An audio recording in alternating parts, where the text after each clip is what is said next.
Quelles sont les tendances digitales en 2022, alors que nous sortons à peine la tête du Covid? Les entreprises ont fait des progrès et quels sont les défis auxquels elles font face dans ce formidable élan de digitalisation en sortie de crise? Je vais vous livrer ici l'analyse à chaud d'un rapport que je viens de recevoir des mains de nos amis et confrères d'Adobe, le rapport des tendances du digital 2022, Digital Trends 2022 dans la langue de Shakespeare, et son indice de l'expérience, Experience Index. Ce billet est une suite à mes différents articles de 2021 réalisés à l'occasion de l'événement annuel Adobe Summit. Ce rapport a été confié en exclusivité à Visionary Marketing et nous tenons à remercier Adobe pour leur confiance. Nous précisons par souci de transparence, d'éthique et de conformité que nous avons travaillé à plusieurs reprises pour Adobe. Voici donc mon analyse à chaud. Il est conseillé cependant aux lecteurs de télécharger directement le rapport sur le site d'Adobe à l'adresse vismktg.info/AdobeDT22 en majuscule. Des interviews, des chiffres, des faits, des études. Pas de blabla, ce sont les podcasts de Visionary Marketing disponibles sur toutes les bonnes chaînes de balado-diffusion. Bonjour, je suis Yann Gourvenec, bienvenue dans les podcasts de Visionary Marketing. Le sujet du jour, tendance digitale 2022, progrès et défis de la digitalisation des entreprises avec le rapport Digital Trends 2022 de Adobe que nous allons commenter ici à chaud. Commençons par un résumé lapidaire de l'analyse de cette étude sur les tendances digitales 2022. Pour ceux qui sont pressés, voici le résumé en quelques points de cette étude Digital Trends 2022. Premièrement, on observe bien dans les faits une accélération digitale impulsée par la crise du Covid. Deuxièmement, face à l'urgence de la réponse à apporter à ce besoin de digitalisation, les entreprises ne sont pas toutes égales et seul un tiers d'entre elles se sentent relativement à l'aise avec ce changement. On les appelle les leaders. Troisièmement, les défis principaux tournent autour des données, mais aussi de la connaissance client et de l'organisation, capacité à travailler et à collaborer en transverse. Quatrièmement, les défis concernant la connaissance client touchent l'ensemble des sociétés et posent des questions sérieuses quant à la capacité des entreprises à écouter leurs clients. Cinquièmement, sur un plan positif, on observe des améliorations concernant la capacité des informaticiens et du marketing à travailler ensemble et la volonté des directions générales d'aller de l'avant. Sixième point, mais des doutes subsistent tout de même quant à la mise en place de budgets suffisants et d'une gestion efficace de l'évolution des compétences. En résumé, c'est notre septième point, des signes encourageants de l'évolution des entreprises, mais des défis qui restent importants sur la transversalité dans un monde multicanal et complexe où les silos organisationnels et IT représentent un obstacle majeur. Voici donc mon analyse détaillée du rapport que vous pourrez retrouver sur le site visionarymarketing.com dans un billet plus long avec une vidéo et quelques slides que j'ai préparés à cet effet.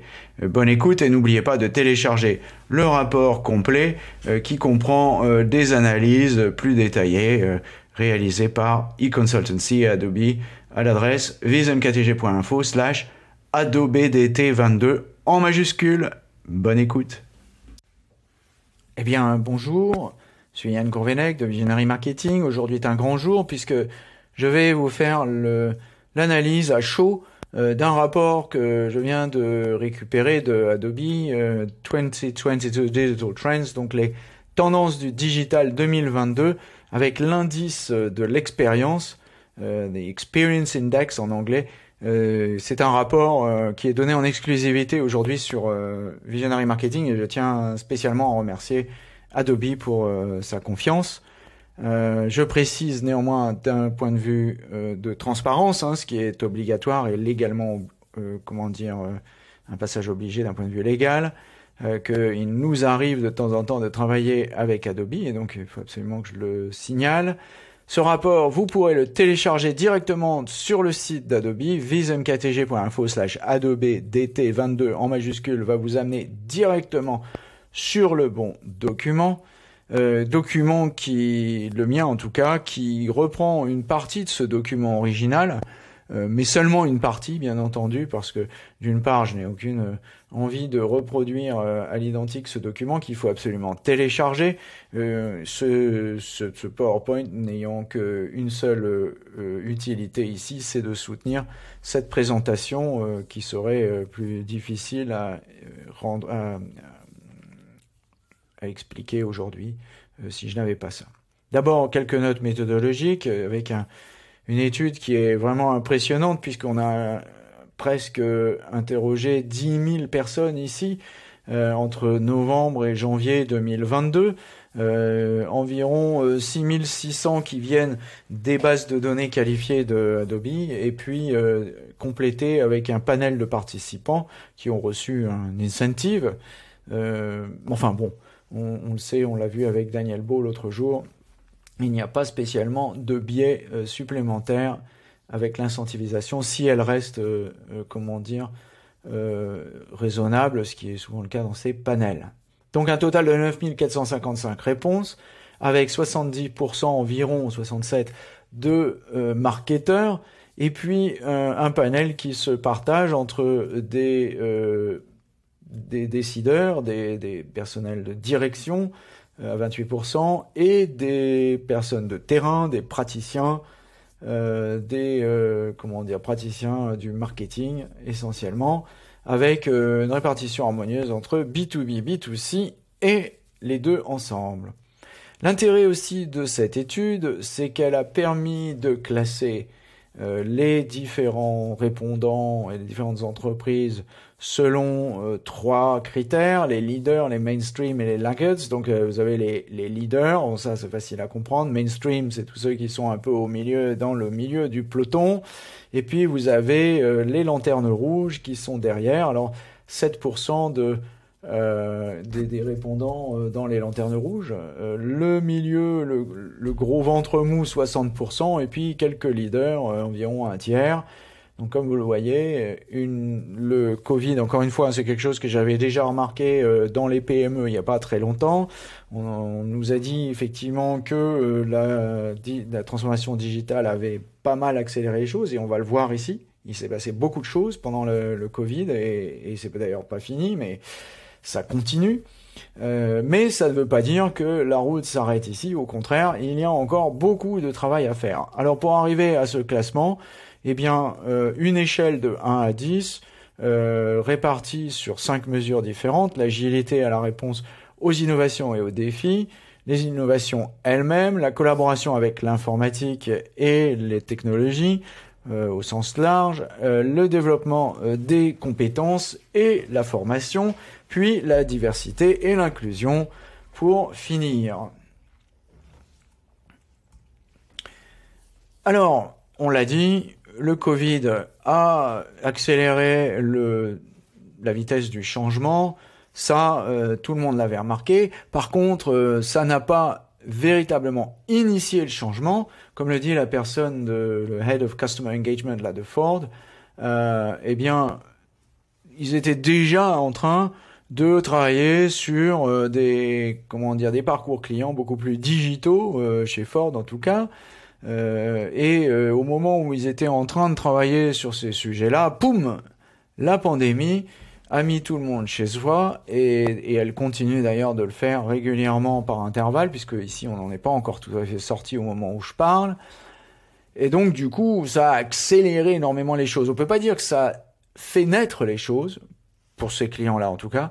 Pour certains, oui, peut-être les plus petits, mais pour les plus gros, c'est certain que ça a servi d'aiguillon. Alors, dans les faits, quand on demande aux praticiens, puisque ce sont ceux qu'on a interviewés, il y en a à peu près 3000 qui ont répondu, quand on leur demande s'ils ont observé un afflux de clients sur les canaux digitaux, pour les clients existants, on arrive à 75% de réponses oui, et pour les nouveaux clients, on arrive à 72% de réponses oui. Bizarrement, les nouveaux clients sont peut-être un peu plus frileux que les anciens parce qu'ils connaissent moins la marque, ou peut-être qu'ils sont allés ailleurs. Et puis surtout, ils se sont aperçus, chose également qu'on avait remarqué, je dirais de manière un peu intuitive, hein, c'est que les parcours clients ont changé, puisque forcément, on ne pouvait plus aller se déplacer en magasin, donc ça a accéléré des changements qui étaient déjà en cours. Ici, dans cette enquête, il y a des répondants américains, mais aussi des répondants européens. Donc il y a un mélange de différents pays qui fait que finalement on n'est pas seulement sur l'américain. Donc on a éliminé ce biais-là. L'Amérique du Nord ici représente 43%, puis l'Europe 39%, donc à peu près équivalent, et l'Asie-Pacifique à 15%. Et en sachant que le questionnaire était disponible en anglais, en français, en allemand et en chinois. Alors, qu'est-ce qui retient ces organisations marketing ou expérience client dans la réussite d'une meilleure réponse à ces changements organisationnels et ces changements marketing opérés grâce, ou plutôt encore avec le Covid. Eh bien, ici, on va ranger les résultats dans l'étude, selon l'étude Adobe Consultancy, selon 3 critères. Les leaders, les gens qui sont dans le milieu de peloton et les traînards. Les lanternes rouges, comme je les ai appelées. Les lanternes rouges, elles sont rouges, donc c'est facile à repérer. Alors, je les ai classés pour vous, je les ai simplifiés. À gauche, j'ai mis les 3 plus importants. Les leaders, 33%, donc c'est ceux qui ont un score de 37 à 50. Vous avez 5 critères, vous avez une échelle de 1 sur 10, donc vous voyez bien, c'est ceux qui ont fait carton plein ou un petit peu moins. Donc il y en a même 37, bon, c'est pas parfait, quoi, donc il y a encore un peu de boulot.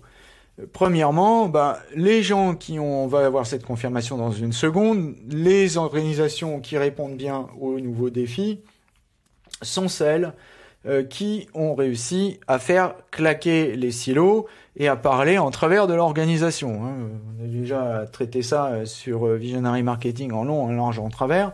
J'ai expliqué d'ailleurs qu'on ne supprime pas les silos, on apprend à travailler au travers des silos, ce qui n'est pas exactement la même chose. Sinon, vous risquez de perdre beaucoup de temps et de ne pas avoir beaucoup de résultats.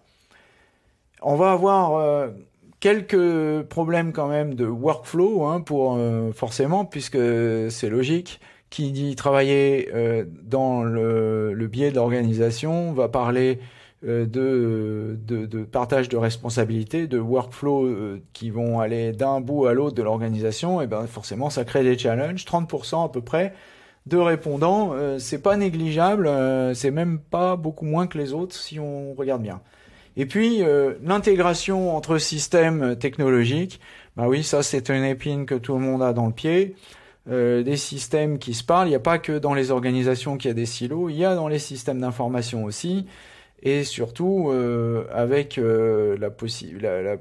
l'emprisonnement de certaines bases de données qui sont finalement étanches et qui créent des soucis. C'est un vrai souci, ça, la mise à disposition de la donnée, c'est ça qui empêche beaucoup de choses par la suite.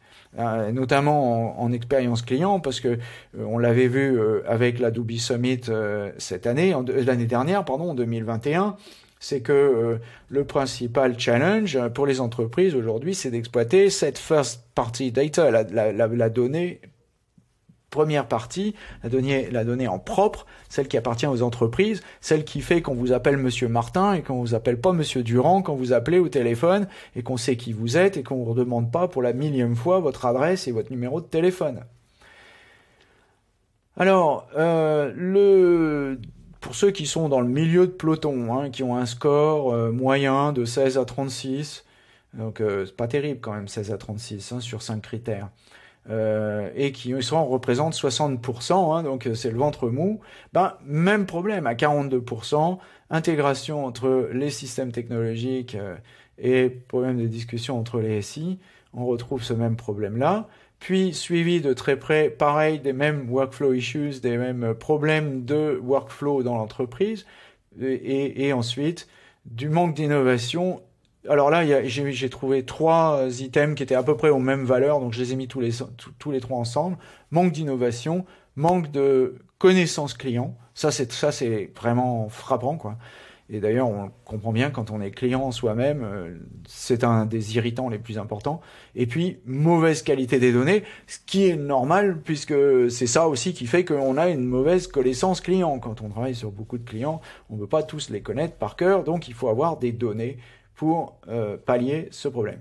Et puis, les lanternes rouges, eh bien, rebelote, problème d'intégration entre les systèmes SI, mais aussi des soucis, et alors là c'est très important, 50% de compétences digitales, et alors là, bon, c'est là que vont se jouer vraiment les enjeux, parce qu'en plus en ce moment, il y a énormément d'enjeux sur les compétences digitales, on y reviendra avec une interview de Jacques Froissart bientôt. Les entreprises qui ne sont pas capables de retenir ces talents-là vont souffrir énormément, et puis le manque d'innovation également, bah oui, quand on est peut-être plus petit ou moins agile, eh ben on a un peu plus de mal à s'adapter aux défis du moment. Alors, maintenant on a vu les défis, qu'est-ce qui rend une organisation marketing leader, qu'est-ce qui la met au-dessus des autres? Eh bien, on retrouve en creux, bien entendu, ce qu'on a vu précédemment. D'abord, enlever les barrières internes, être capable de travailler au travers de l'organisation. Ça paraît simple, mais c'est pas si simple que ça. Quiconque s'y est essayé, moi j'y ai passé ma vie, donc je peux vous dire que c'est pas simple. Avoir des données qui sont plus robustes, donc plus fiables, et aussi qui fournissent des insights clients plus crédibles, bah oui, c'est ça qui va améliorer la connaissance client et qui va faire que le client est bien reconnu et qu'on est capable de le servir correctement au travers de tous les canaux. C'est beau d'avoir de la technologie qui parle à tous les canaux. Déjà, il faut être capable que techniquement, on l'a vu tout à l'heure, qu'il n'y ait pas ce souci de partage d'informations d'un système à un autre, et que deuxièmement, eh bien, cette donnée soit fiable pour que quand le client appelle, eh bien, il voit qu'on le connaît et qu'on le reconnaît. Et puis, le dernier point, c'est l'investissement dans les talents et le développement des compétences. Bah oui, forcément, puisque c'est difficile d'embaucher des gens qui ont cette compétence, il va falloir faire grandir des gens à l'intérieur de l'entreprise et faire confiance aux employés existants pour les faire évoluer, pour ceux qui veulent, vers ces métiers du digital, parce qu'il y a un besoin absolument extraordinaire, notamment en France, mais ailleurs aussi. Alors, les budgets, eh bien, ça, c'est un peu l'étonnement, parce que, bon, on voit qu'il y a des challenges énormes, on voit qu'il y a besoin de répondre à ces challenges, notamment en termes de formation, en termes de compétences. Donc tout ça, même sans pousser à la dépense, on peut bien entendu être économe, c'est pas moi qui dirais le contraire. Mais bon, il faut pas falloir non plus tourner autour du pot, quoi. Il va falloir aussi peut-être mettre des budgets sur cette chose-là, et pas seulement sur la technologie, mais aussi sur les bons hommes qui vont faire marcher cette technologie. Donc ici, on voit c'est plutôt le côté positif des choses, une augmentation, si on fait, on regarde à la fois ceux qui vont faire une petite augmentation et une grosse augmentation de plus de 10%, 57% sur l'IT, 55% sur la gestion de l'expérience client. Bon, ça va, mais quand on voit qu'il y a 33% qui sont au même budget, là ça pose des questions, 11% qui font baisser même leur budget IT et Custom Experience. Là, c'est un peu préoccupant. Alors, on va mettre ça sur le compte de la crise, parce que c'est vrai que quand on a des difficultés financières, malheureusement, c'est toujours un peu la même chose. C'est les investissements marketing et informatique qui prennent, et derrière, on sait ce qui se passe. On prend du retard et on le paye par la suite dans les 2 à 3 ans qui viennent, que ce soit en marketing ou en IT.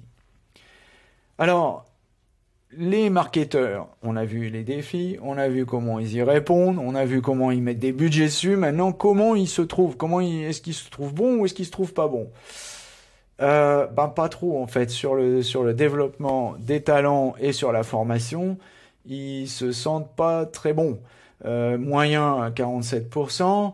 30% positif, mais 23% négatif, donc ça fait quand même 77% de négatif ou moyen, c'est pas terrible, il y a, comme qui dirait, peut mieux faire. Et c'est vrai que c'est un challenge incroyable, ça, la formation et l'évolution des talents. C'est pas des choses qui ont été souvent bien vues dans les entreprises. Et c'est un des vrais challenges, c'est de passer d'une gestion de la relation humaine, ou des ressources humaines plutôt, à un véritable développement des talents, et que ce soit pas seulement un changement de titre, un changement d'étiquette, mais un changement profond de méthode et de pratique. Alors, les chiffres sur la droite, sur comment dire, les degrés de connaissance de l'entreprise sur les différents postes, que ce soit comment dire, les motivations pour acheter, ou le parcours client, la fidélité et la rétention client, ou les irritants dans le parcours client.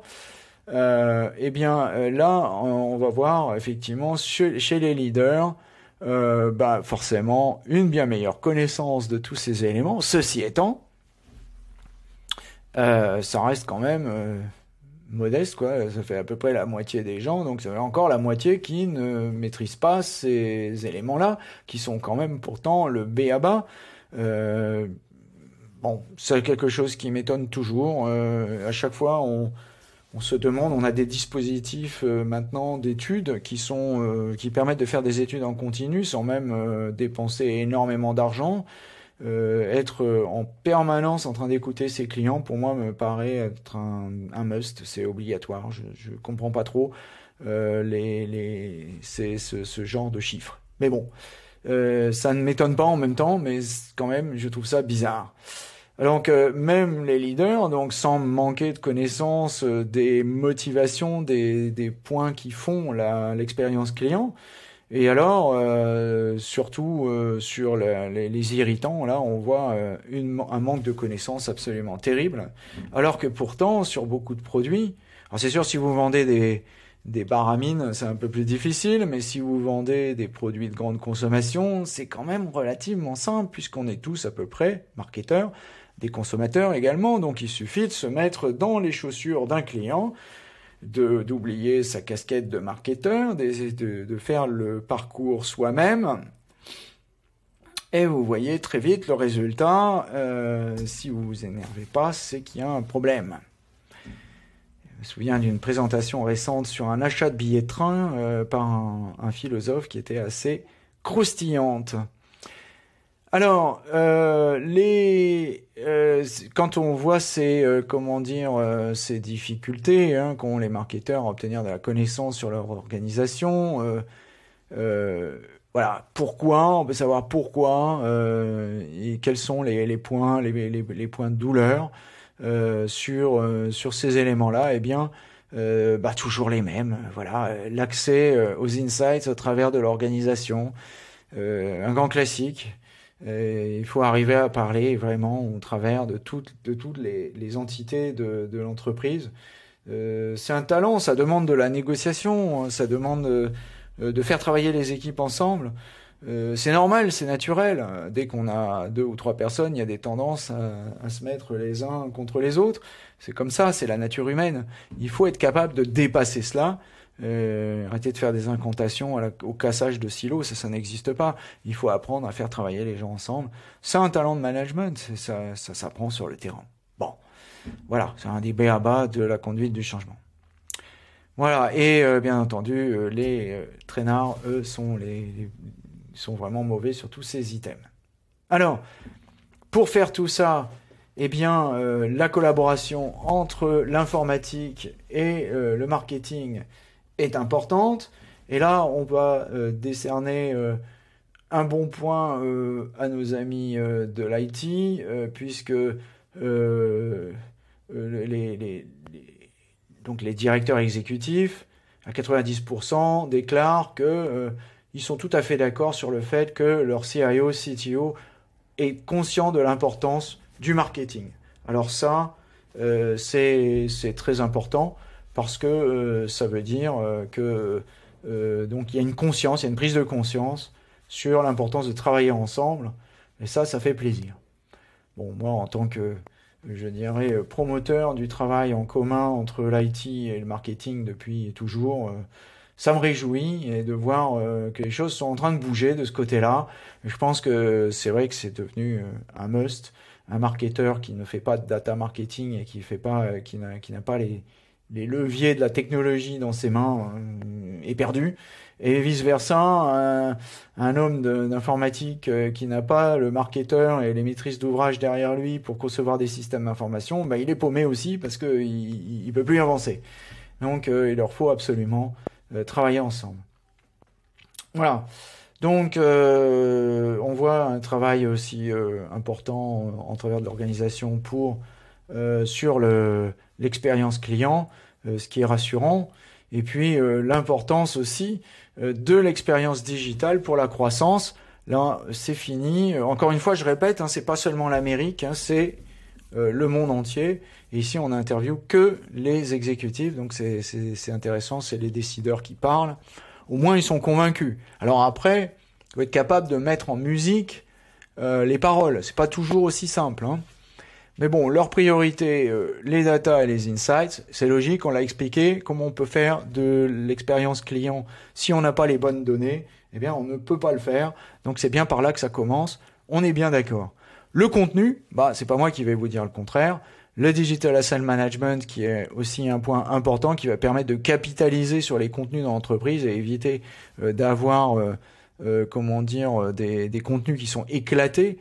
Alors, les Content Management Systems, aujourd'hui même, on va plus loin puisqu'on parle de Digital Experience Platform. Donc, vous voyez, les plateformes de management de contenu, de gestion de contenu ne sont plus que sont bien plus aujourd'hui que des simples Content Management Systems. Ça va beaucoup plus loin.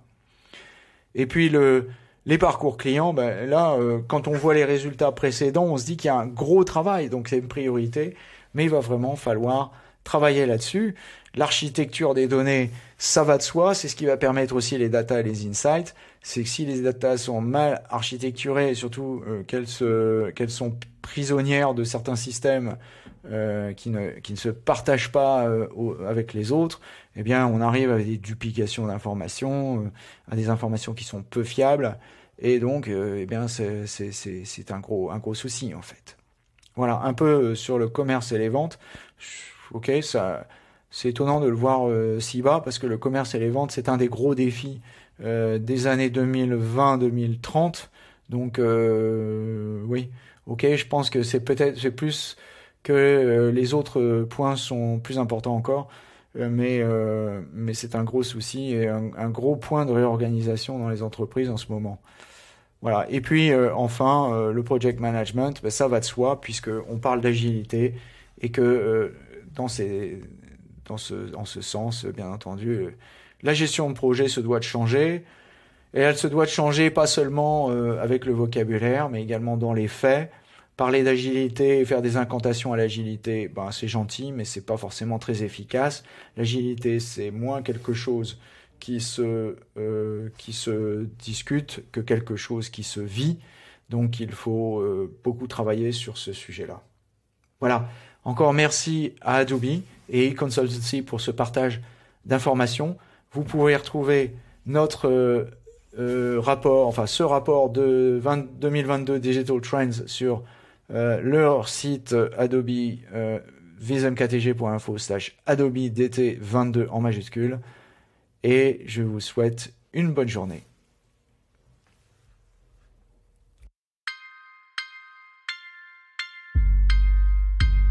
Des interviews, des chiffres, des faits, des études, pas de blabla.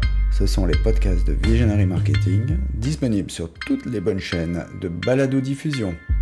Surtout, n'oubliez pas de mettre une bonne note à ce podcast si vous l'avez apprécié.